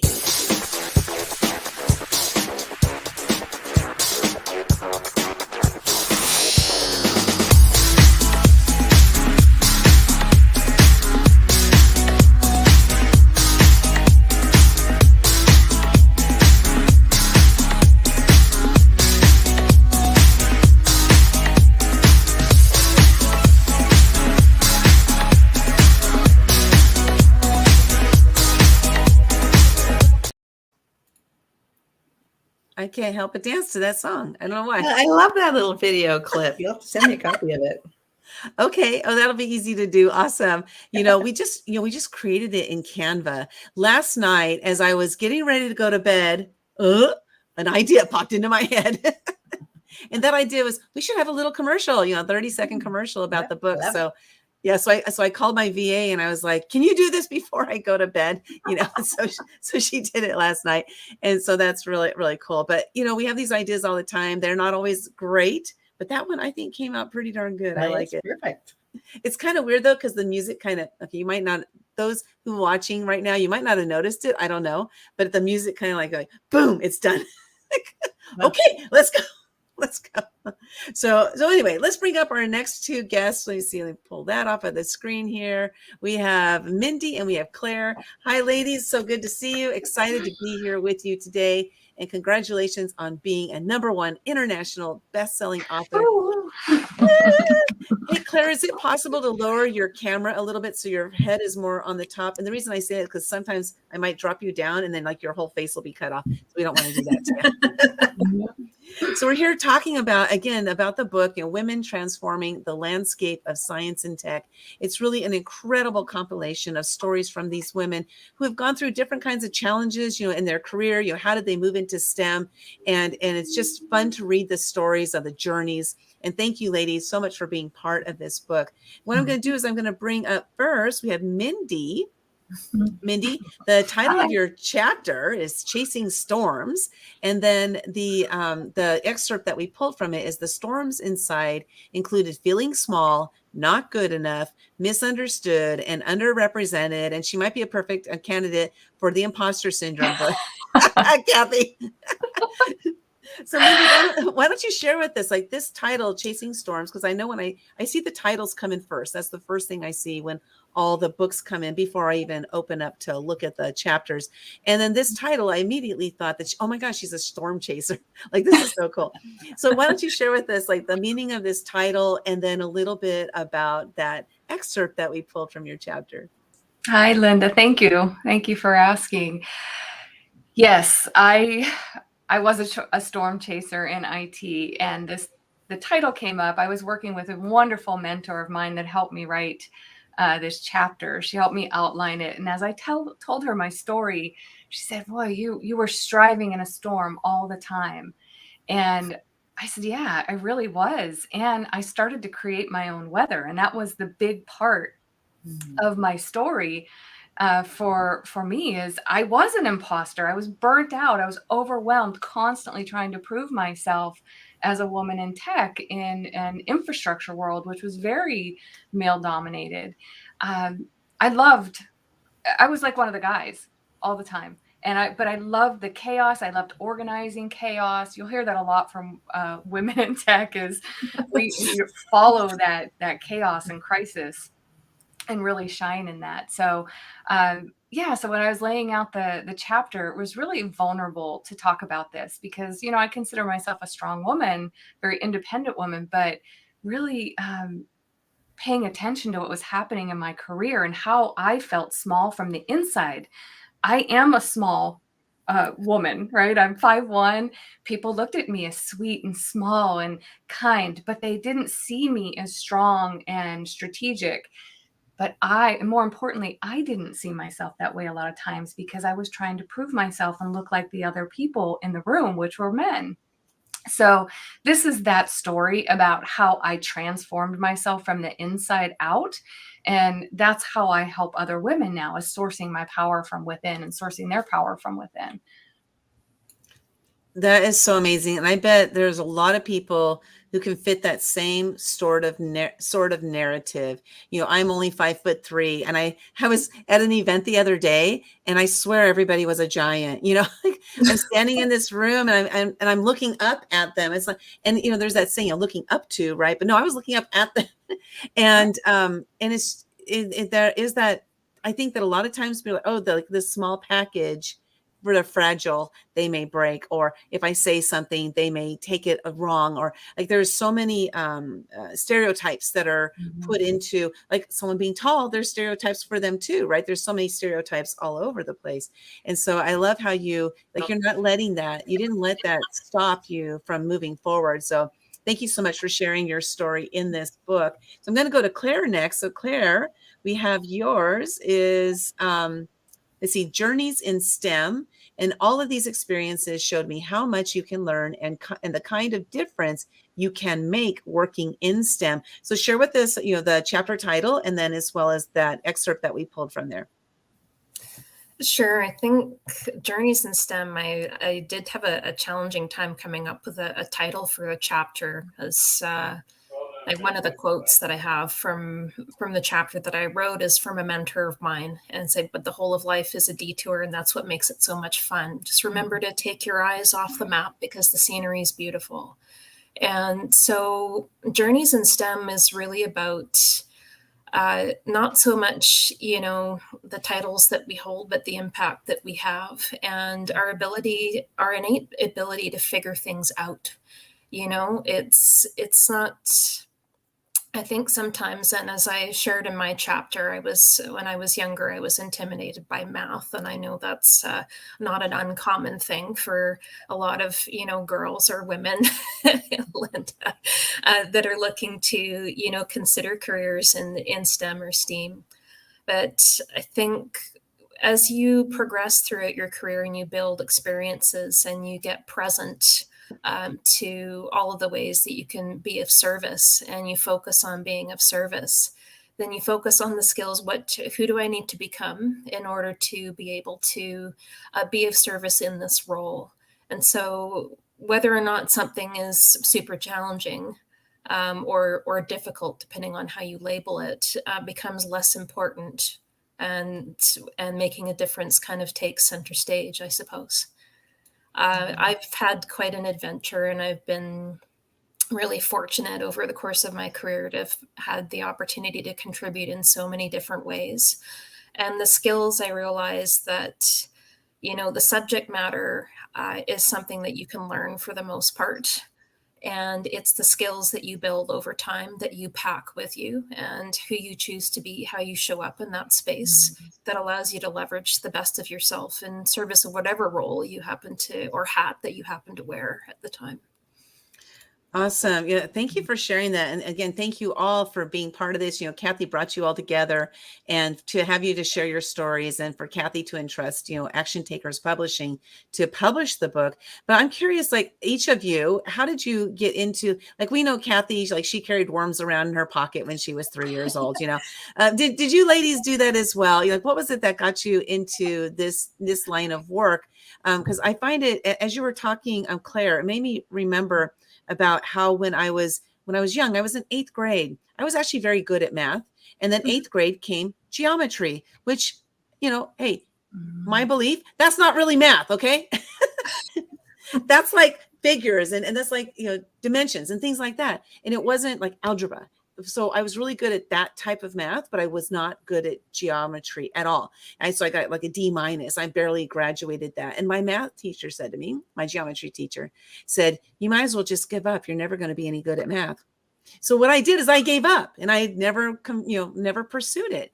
And so I'm curious, did any of you, you raise your hand, did any of you have any kind of stumbling blocks like that you let stop you? Or I like to hear the other side. Did you ever have any stumbling blocks like that you like, screw you, I'm going to show you? Did any of you raise your hand if you had any of that? Because I want to hear from you. None of you?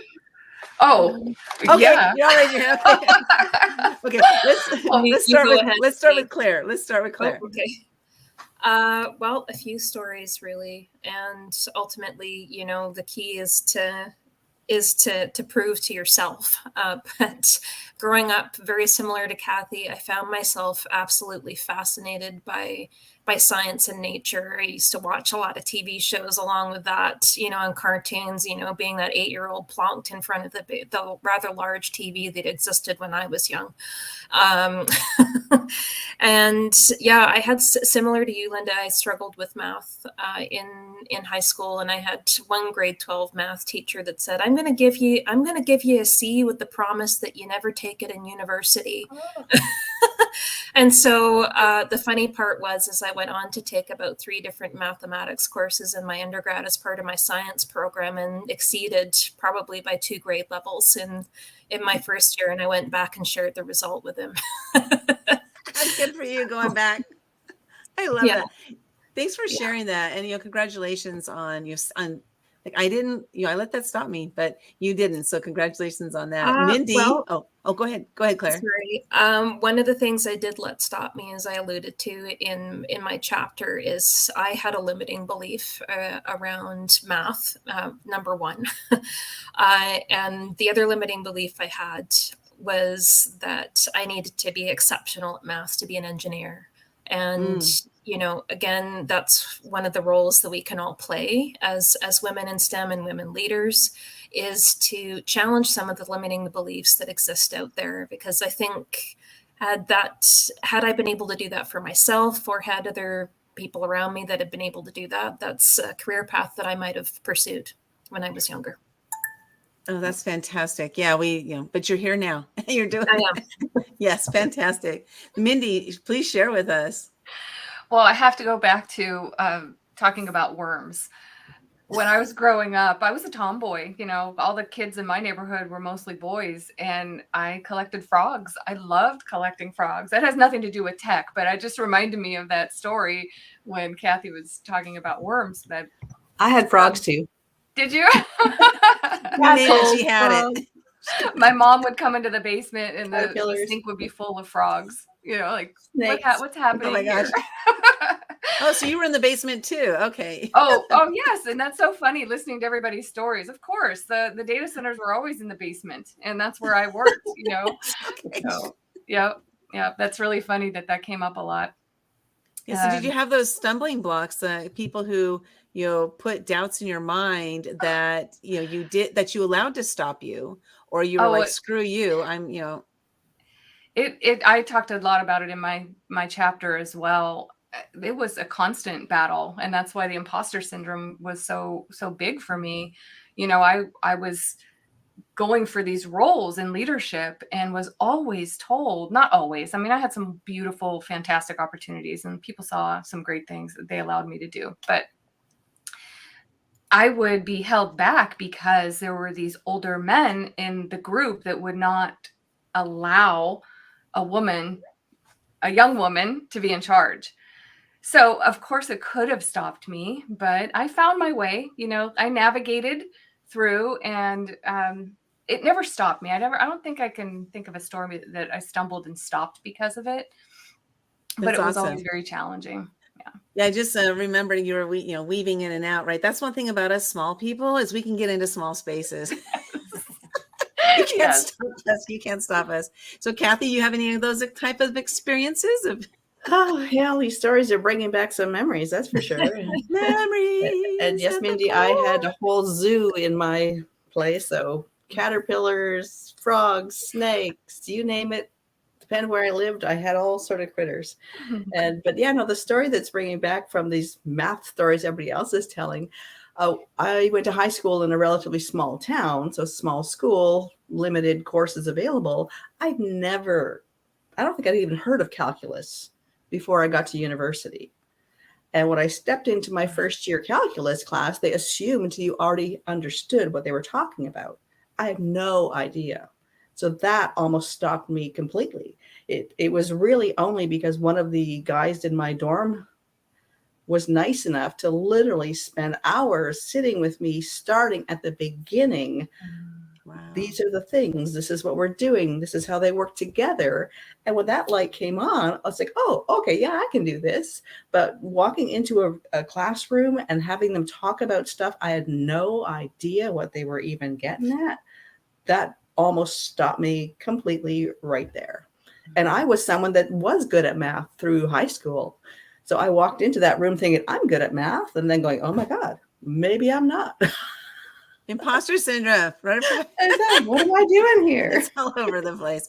Wow, that's what I love about that, Kathy. Is I actually got goosebumps and like some emotions started coming over me when you were mentioning about that young man helping you, because he didn't have to do that, but he did. So there must have been something he saw in you that said, she needs help, or like I know I can help her, whatever it was, that he stepped forward and did that. And that really just shows that, there are people out there, so many people out there that want to help us, that want to lift us up, that don't want to squish us down. Yes, there are a lot of people who want to push us down, like my 8th grade geometry teacher. I remember it to this day. There's still those people like that. But then there are so many other people out there that do want to lift us. So if you're being pushed down, and made to believe that you're smaller than you are, like a small human, not in size, but if you're being pushed down like that, keep looking for those people who are out there to uplift you, like the nonprofit that we have selected for this book. Let me bring her up. Gloria, I'm glad you're there, because at some point she might have to use the ladies' room or something. She's hanging out with us the whole day, so this is awesome. Mm-hmm. So Gloria, why don't you just share with the ladies really, just briefly, 30 seconds, what your nonprofit is all about, because we're talking right now about, the women supporting each other and what your nonprofit is all about. Go ahead and unmute yourself. Almost forgot about that.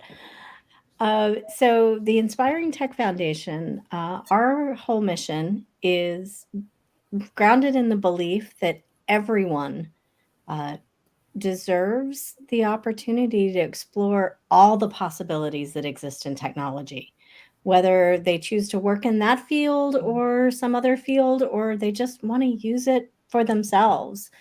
And so we look to create programs like the Women in Tech Summit, and a whole list. I wish I could show you the list of ideas we have for new programming that really want to push that belief in what can we do, especially in underserved groups, to give them those opportunities through education and connection programming. Awesome. I love what you are doing. And I love that you've partnered with us on this book. We're talking about the book, Women Transforming the Landscape of Science and Tech. You can get your copy by going to our website first, actiontakerspublishing.com/STEM. Cash in on over $1,500 worth of free gifts that the ladies have donated, and then click the flag that represents the country you're in and go, please purchase a Kindle version of the book. It's only 99 cents US. Purchase a copy of that and help us.